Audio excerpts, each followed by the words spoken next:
Hi எல்லாருக்கும் வணக்கம். இன்றைக்கி டே ஃபுல்லாகவே நல்ல வெயில் அடிச்சுது.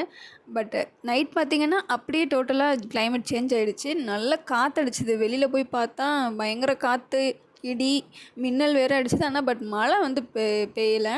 அந்த கிளைமேட்டை கொஞ்ச நேரம் நல்லா உட்காந்து ரசிச்சுட்டு அதுக்கப்புறமா வீட்டுக்குள்ளே வந்து படுத்துட்டோம். அண்டு மார்னிங் பிரேக்ஃபாஸ்ட்டுக்கு வந்து சிக்கன் தான் வச்சுருந்தேன். நான் தான் பண்ணினேன் இன்றைக்கி ஃபுல்லாக. இன்றைக்கி மார்னிங்க்கும் லஞ்சுக்கும் சேர்த்தே குழம்பு வச்சாச்சு. அத்தை வெளியில் போயிருந்ததுனால நானே ஃபுல்லாக மேனேஜ் பண்ண வேண்டியிருந்தது. அதனால் நானே பண்ணிட்டேன். பட் டேஸ்ட்டும் அத்தை எப்படி வைப்பாங்களோ அதே மாதிரியே வந்திருந்தது. நல்ல டேஸ்ட் வந்திருந்ததுன்னு சொல்லியிருந்தாங்க வீட்டில். வர்ணிகா வீட்டில் இருக்கிறதுனால டெய்லியுமே டே சூப்பராக போயிட்டுருக்கு. நான் மேக்கப் பண்ணும்போதெல்லாம் அவளும் கூட வந்து உட்காந்துட்டு மேக்கப் பண்ணிகிட்ருப்பான். நான் பண்ணி விடுறேன் அப்படின்னு சொல்லிட்டு இன்றைக்கி இந்த வேலையை பண்ணிகிட்டு இருந்தான். பட் ஓகே தான், நல்லா பண்ணியிருந்தா. எங்கேயுமே பேட்ச்லாம் இல்லாமல் சூப்பராக பண்ணியிருந்தான். அண்ட் இன்றைக்கி ஈவினிங் கூட நாங்கள் கிட்ஸ் ஏரியாவுக்கு போயிருந்தோம்.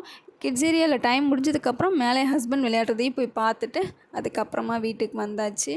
இந்த பிஸ்கெட்லாம் 90s கிட்ஸோட பிஸ்கெட்டு, ரொட்டி அப்படின்னு நாங்கள் சொல்லுவோம் எங்கள் ஊரில். பட் இதுக்கு பேர் நெய் பிஸ்கெட்டு. ரொம்ப வருஷம் கழித்து சாப்பிட்டேன். டேஸ்ட்டு ரொம்பவே நல்லா இருந்தது. ஜென்ரலாக உங்ககிட்ட ஒரு நியூஸ் ஷேர் பண்ணிக்கிறேன். ஏசி வந்து ரொம்பவே அத்தியாவசியமாயிடுச்சு. ஏசி இல்லாமல் இருக்க முடியாது அப்படின்ற நிலமையும் வந்துருச்சு.